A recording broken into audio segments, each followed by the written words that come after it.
الحمد لله الذي أعد للمؤمنين والمؤمنات جنات تجري من تحتها الأنهار أشهد أن لا إله إلا الله وحده لا شريك له الملك العزيز الغفار القهار وأشهد أن محمدا عبده ورسوله المصطفى المختار اللهم صل وسلم وبارك على سيدنا وحبيبنا ومولانا محمد نور الأنوار وعلى آله الأبرار وأصحابه الأخيار ومن تبعهم بإحسان إلى يوم القرار أما بعد فيا عباد الله أوصيكم ونفسي بتقوى الله فقد فاز المتقون ولقد قال الله تعالى في القرآن الكريم أعوذ بالله السميع العليم من الشيطان الرجيم بسم الله الرحمن الرحيم يا أيها الذين آمنوا اتقوا الله حق تقاته ولا تموتن إلا وأنتم مسلمون معاشر المسلمين الحاضرين rahimakumullah. Dalam hari-hari ini hingga beberapa bulan ke depan bangsa kita menghadapi hajat besar, pemilihan umum yang merupakan hajat sekaligus kepentingan seluruh warga bangsa. Sebagai bagian mayoritas dari negeri ini, sebagai muslim, kita wajib memberikan perhatian yang serius terhadap agenda kebangsaan ini. Setidaknya karena 3 alasan. Yang pertama adalah karena di dalam Islam masalah politik merupakan bahagian yang mendapatkan perhatian serius. Politik adalah bahagian dari Islam. Islam adalah agama yang sempurna mengatur seluruh urusan kehidupan. Ulama mengatakan al-Islam huwa nizamun syamil yatanawalu mazahirul hayati jami'an. Islam adalah sistem kehidupan yang lengkap, sempurna, menyeluruh, universal, meliputi seluruh aspek kehidupan. Islam tidak hanya mengatur tentang masalah akidah, ibadah dan akhlak, tapi Islam juga mengatur secara sempurna tentang urusan hukum, politik, kekuasaan, pendidikan, budaya, ekonomi atau apapun. Dan itu bisa kita temukan banyak dalilnya dalam Al-Quran, dalam sunnah maupun dalam penjelasan para ulama. Dalam Al-Quran misalnya Allah ingatkan kita orang-orang beriman, ya alladzina amanu athi'ullaha wa athi'ur rasul wa ulil amri minkum. Wahai orang-orang beriman, taatlah kepada Allah, taatlah kepada Rasul dan kepada pemimpin di antara kamu. Islam bicara tentang kepemimpinan. Pemimpin harus ditaati selama pemimpin itu taat kepada Allah dan Rasul. Dalam hadis Rasul ingatkan di antara 7 golongan manusia yang akan dilindungi oleh Allah pada hari di mana tidak ada perlindungan kecuali hanya perlindungan Allah. Sab'atun yuzilluhumullahu fi zillihi yawma la zilla illa zilluh. Nomor 1 di antara 7 golongan manusia istimewa itu adalah imamun adil, pemimpin yang adil. Bahkan dalam surah Al-Furqan ayat 74 Allah ajarkan kepada kita bahwa di antara ciri ibadur rahman adalah orang-orang yang memohon meminta kepada Allah. Walladzina yaquluna rabbana hab lana min azwajina wa dzurriyyatina qurrata a'yun waj'alna lil muttaqina imama. Ya Allah, anugerahkan kepada kami pasangan hidup dan anak keturunan yang menjadi penyejuk mata kami ya Allah, dan jadikan kami ij'alna lil muttaqina imama, jadikan kami pemimpin orang-orang muttaqin. Artinya di dalam Islam masalah politik, masalah kepemimpinan, masalah kekuasaan diatur secara sempurna.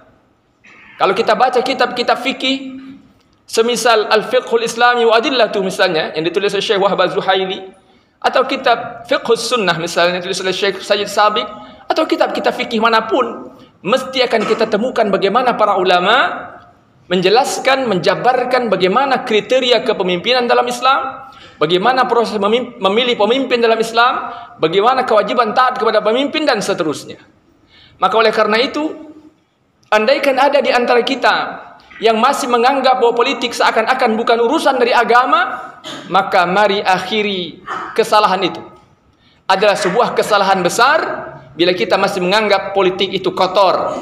Yang kotor adalah orang-orangnya, Yang kotor adalah para penjahat yang menggunakan kekuasaan untuk kepentingan pribadi dan golongannya.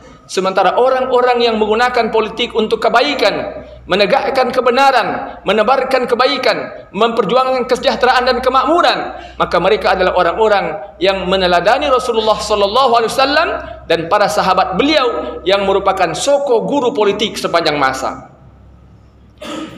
Yang kedua, ma'asyar muslimin hadirin rahimakumullah, kenapa kita harus memperhatikan masalah pemilu ini dengan sangat serius adalah karena bagi kita pemilu adalah bahagian dari sarana dakwah. Rasulullah SAW mengajarkan sebuah kaidah, sebagaimana kita baca dalam hadis sahih dari Imam Muslim, di mana Rasul bersabda, "Man ra'a minkum munkaran falyughayyirhu biyadihi, fa in lam yastati' fa bilisanihi, wa in lam yastati' fa biqalbihi, wa dzalika adhaful iman." Siapapun di antara kamu yang melihat kemungkaran, maka hendaklah dia merubah kemungkaran itu dengan tangannya. Para ulama khususnya dalam kajian fiqhud dakwah menjelaskan bahwa makna biyadih dalam hadis itu adalah bitaqatihi, bisultatihi, dengan kewenangannya, dengan kekuasaannya, dengan jabatannya. Siapapun yang melihat kemungkaran sementara dia memiliki kekuasaan untuk menghentikan kemungkaran itu, maka hendaklah dan dia wajib menggunakan kekuasaannya untuk menghentikan kemungkaran itu. Fa illam yastati' fa bilisanihi. Tapi bila dia tidak sanggup, maka dengan lisannya, dengan nasihatnya, dengan kritiknya, dengan sarannya, dengan tulisannya. Wa illam yastati' fi biqalbi. Tapi kalau dengan itu pun juga dia tidak sanggup, maka minimal dengan hati. Tetapi Rasul katakan wa dzalika dhaful iman. Tetapi itu adalah selemah-lemah iman. Maka that's not the choice. Itu bukan pilihan. Merubah kemungkaran hanya dengan sekadar membencinya, merubah kemungkaran sekedar hanya dengan hati, hanya sekedar semata-mata doa, tanpa berbuat sesuatu, tanpa melakukan sesuatu, tanpa menggunakan kekuasaan, seharusnya bukan merupakan pilihan. Karena dzalika adhaful iman, kata Rasul. Karena itu adalah selemah-lemah iman. Maka pemilu merupakan sarana untuk memilih orang-orang yang akan menggunakan kekuasaannya untuk melakukan dakwah, untuk menebarkan kebaikan dan menghentikan kemungkaran. Karena sarana dakwah amar ma'ruf nahi munkar paling efektif adalah kekuasaan. Adalah pemimpin yang adil, adalah pemimpin yang amanah, yang paling mampu, paling concern, sekaligus paling bertanggung jawab dan akan paling serius bersungguh-sungguh menggunakan kekuasaan dan kepemimpinannya untuk berdakwah, untuk menjalankan tugas amar ma'ruf nahi munkar. Dan setiap kita ikut bertanggung jawab untuk memastikan bahwa orang-orang yang akan memimpin kita dan akan menjadi wakil-wakil kita adalah yang menyadari bahwa jabatan, posisi dan apapun yang mereka pegang nanti adalah bahagian dari tanggung jawab dakwah kepada Allah Subhanahu wa taala. Yang ketiga, ma'asyar muslimin hadirin rahimakumullah, kenapa pemilu menjadi penting dan wajib menjadi perhatian kaum muslimin adalah karena itu merupakan bentuk dari kepedulian. Sementara Rasulullah sallallahu alaihi wasallam menegaskan, "Man lam yahtamma bi amril muslimin falaysa minhum." Siapa yang tidak perhatian dengan urusan kaum muslimin, tidak peduli dengan urusan kaum muslimin, dia hanya peduli dengan urusan sendiri, urusan pribadi, hanya memikirkan tentang dapurnya, rumahnya, pekerjaannya, istrinya, anaknya, tapi dia tidak pikirkan bagaimana nasib negeri, tidak dia pikirkan bagaimana nasib bangsa, tidak dia pikirkan bagaimana warga dan negara yang tertindas, terzalimi dan seterusnya. Falaisa minhum, kata Rasul, maka dia bukan bahagian dari orang muslim itu. Karena orang muslim adalah orang yang memperhatikan apa yang terjadi di sekitarnya, orang yang memperhatikan, yang peduli dan kemudian ikut berjuang untuk merubah apa yang sedang terjadi. Allah ingatkan, innallaha la yughayyiru ma biqaumin hatta yughayyiru ma bi anfusihim. Allah tidak akan merubah nasib suatu kaum sampai kaum itu sendiri yang berjuang mengerahkan seluruh kemampuannya untuk merubah apa yang ada pada diri mereka. Maka ma'asyar muslimin hadirin rahmakumullah, dengan menyadari bahwa setidaknya dengan 3 alasan ini, meskipun sesungguhnya andai saja ada waktu yang lebih lapang, ada begitu banyak penjelasan, alasan dan argumentasi kenapa umat Islam harus mengerahkan kemampuan terbaiknya untuk urusan politik ini. Tetapi setidaknya dengan 3 alasan tadi, maka setiap kita seharusnya memandang apa yang akan terjadi hari-hari ini hingga beberapa bulan ke depan sebagai sesuatu yang sangat serius. Kita harus mengerahkan kemampuan terbaik kita untuk ikut berpartisipasi, tentu saja sesuai dengan kondisi dan posisi kita masing-masing, sesuai dengan jabatan, sesuai dengan porsi, sesuai dengan status kita masing-masing. Tentu saja semakin maksimal kita mengerahkan resources yang kita miliki, semakin maksimal kita mengerahkan energi, pikiran, waktu, perasaan, dan apapun yang kita miliki, dan mempersembahkannya semata-mata untuk mencari ridha Allah, maka semakin besar pula insya-Allah rahmat Allah dan cinta Allah yang akan diturunkan. Ulama merumuskan sebuah kaidah, al-ajru biqadril masyaqqah. Pahala itu setara dengan perjuangan, kesulitan, pengorbanan, penderitaan yang dilalui untuk memperjuangkan sesuatu. Maka minimal ma'asyiral muslimin hadirin rahimakumullah, setiap kita harus sangat bersungguh-sungguh memastikan bahwa pilihan kita terhadap orang-orang yang akan memimpin kita dan mewakili kita tidak kita berikan sembarangan.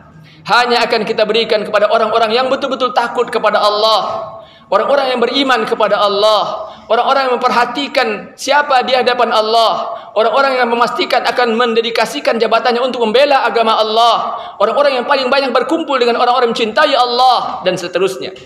Bukan dan tidak boleh kita berikan suara kita hanya kepada seseorang semata-mata gara-gara dia adalah saudara kita, sahabat kita, tetangga kita, teman organisasi kita, sementara kita tahu bahwa dia bukan orang yang takut kepada Allah, bukan orang yang beriman kepada Allah, bukan orang yang concern dengan agama Allah. Semoga Allah bimbing dan tunjuki kita untuk memastikan bahwa hajat kebangsaan ini juga merupakan bahagian dari hajat kita untuk perjuangkan agama Allah. Innallaha malaikatahu yusholluna 'alan nabi. Barakallahu li wa lakum fil Qur'anil 'azim.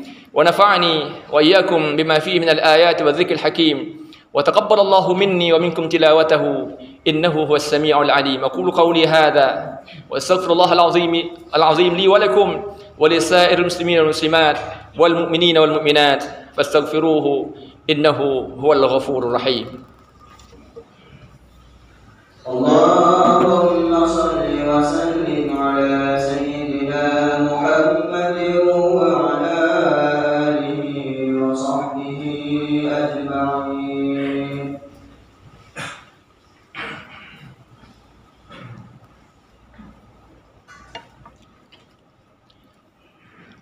Alhamdulillahilladzi amarna bil ittihad wal i'tisam bihablillahil matin. Ashhadu an la ilaha illallah wahdahu la syarika lah. Iyyahu na'budu wa iyyahu nasta'in. Wa ashhadu anna Muhammadan 'abduhu wa rasuluhul mab'uts rahmatan lil alamin. Allahumma shalli wa sallim wa barik ala sayyidina wa habibina wa maulana Muhammadin wa ala alihi wa sahbihi ajma'in. Amma ba'du fa ibadallah, usikum wa nafsi bitaqwallah faqad fazal muttaqun. ولقد قال الله تعالى في القرآن الكريم أعوذ بالله السميع العليم من الشيطان الرجيم بسم الله الرحمن الرحيم والعصر إن الإنسان لفي خسر إلا الذين آمنوا وعملوا الصالحات وتواصوا بالحق وتواصوا بالصبر. Dalam hitungan hari-hari ke depan, ma'asyiral muslimin hadirin rahimakumullah, setiap kita sesungguhnya ikut bertanggung jawab untuk menentukan nasib bangsa ini. Data survei menunjukkan bahwa warga negeri ini yang peduli dengan urusan negeri hanya dalam kisaran 10-20% saja. Orang-orang yang melek politik, yang memiliki tingkat literasi politik cukup baik atau relatif baik hanya dalam kisaran 10-20% saja. Selebihnya mereka tidak memperhatikan urusan ini. Mereka hanya sibuk dengan sekedar masalah pekerjaan, permainan, hiburan, keluarga, sekitar, dan lain sebagainya. Maka kita berpacu dengan waktu. Kita berpacu dengan waktu bahwa dalam hari-hari ke depan ada beban dan tanggung jawab di pundak kita masing-masing untuk mengikhtiarkan, berjuang sekuat kemampuan kita, menyampaikan kesadaran dan pemahaman ini kepada saudara-saudara kita yang mungkin belum memperhatikannya. Mungkin dia adalah saudara kita, sahabat kita, keluarga kita, teman kita, tetangga kita, atau orang-orang yang berada dalam jejaring sosial kita. Boleh jadi ada di antara kita yang aktif di media sosial dengan followers ribuan atau bahkan mungkin ratusan ribu. Itu adalah ladang dakwah.